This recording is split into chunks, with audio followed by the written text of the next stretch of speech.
যে অপকর্ম করলো, সে নাকি এই রুটে টোটো চালাতো না, কিন্তু সেদিন সে তার মনের মধ্যে সে অপকর্ম করার সে প্রবল ইচ্ছা এবং তারপরে সেই রাস্তায় চলে আসে এবং সেই কারণে কিন্তু যেমনটা আমরা জানতে পারলাম সেই ই রিক্সা চালক তিনি কিন্তু ফ্লাইং চালক ছিলেন, অর্থাৎ কোনো রুটে নির্দিষ্টভাবে চালাতেন না কোনো গাড়ি, তিনি ফ্লাইং গাড়ি চালাতেন। রয়েছেন কয়েকজন দাদা যারা এখানে প্রত্যেকটা দিন যাতায়াত করেন, মানুষজনকে সাহায্য করেন, টোটো চালান, তারা প্রধানত টোটো চালান, ই রিক্সা নয়। তারা কি বলছেন? আপনারা কি চিনতেন ব্যক্তিগতভাবে সেই লোকটিকে? একদমই না, ওকে চিনতাম না। আমরা জানলাম যেটা সংবাদ মাধ্যমে।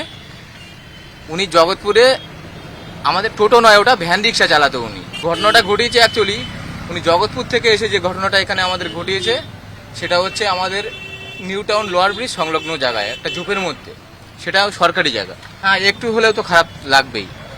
এতেও প্যাসেঞ্জার অনেকে হ্যারাসমেন্ট হচ্ছে, তাদের মধ্যেও আলোচনা হচ্ছে, তার মধ্যে আমাদেরও হ্যারাসমেন্টে পড়তে হলো, তাতে আমাদেরও প্রেশারের মধ্যে একটুখানি পড়তে হয়েছে।